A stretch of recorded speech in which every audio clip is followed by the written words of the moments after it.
وعلیکم السلام ورحمۃ اللہ وبرکاتہ۔ اللہ رب العالمین آپ کو خیر وافیت میں رکھے اور خوش رکھے۔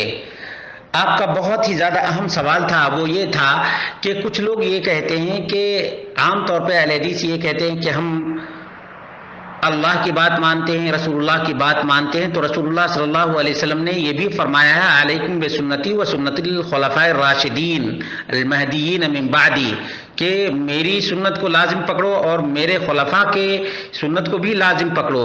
تو یہ لوگ عثمان غنی رضی اللہ تعالی عنہ کے اذان کو کیوں نہیں پکڑتے ہیں؟ اس کا جواب یہ ہے کہ عثمان بن عفان رضی اللہ تعالی عنہ نے اذان جو دی تھی وہ مقام زورا پر دی تھی۔ کہاں؟ مقام زورا پر دی تھی، لوگوں کو آگاہ کرنے کے لیے، لوگوں کو بتانے کے لیے۔ تو مقام زورا یہ مسجد نبوی سے کافی دوری پر واقع تھا، مسجد نبوی سے کافی دوری پر واقع تھا مقام زورا۔ صحیح بخاری اٹھا کر کے ان لوگوں کو دکھا دیجئے گا، ٹھیک ہے؟ اگر وہ مقام زورا کے ڈسٹینس کے مطابق دیتے ہیں تو وہ عثمان رضی اللہ تعالی عنہ کی پیروی کر رہے ہیں، اور اگر وہ مسجد کے اندر اذان دیتے ہیں تو عثمان رضی اللہ تعالی عنہ کی سنت کی پیروی وہ بھی نہیں کر رہے ہیں۔ دوسری بات یہ ہے کہ اللہ کے رسول صلی اللہ علیہ وسلم کی سنت جہاں پر آ جائے وہاں پر ہم کسی کی بھی بات نہیں مانتے۔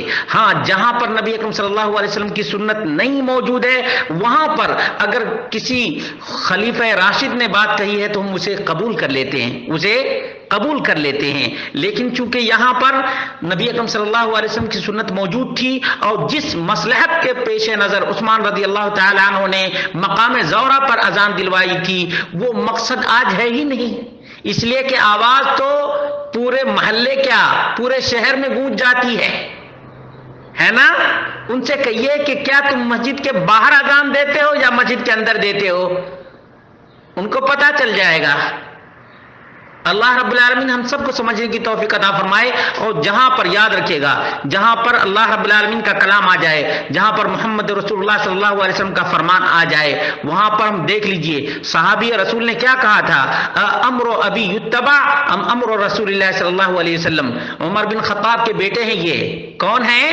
عبداللہ بن عمر۔ ان سے ایک آدمی نے پوچھا تھا کہ بتاؤ حج تمتع کرنا کیسا ہے؟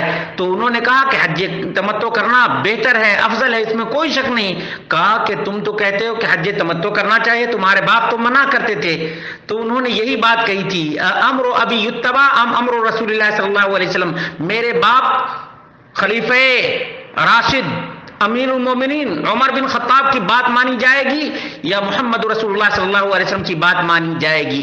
دیکھا آپ نے، جہاں پر سنت مصطفیٰ آ جائے وہاں پر کسی کی بھی بات نہیں چلتی ہے۔ اللہ رب العالمین ہم سب کو یہ باتیں سمجھنے کی توفیق عطا فرمائے۔ السلام علیکم ورحمۃ اللہ۔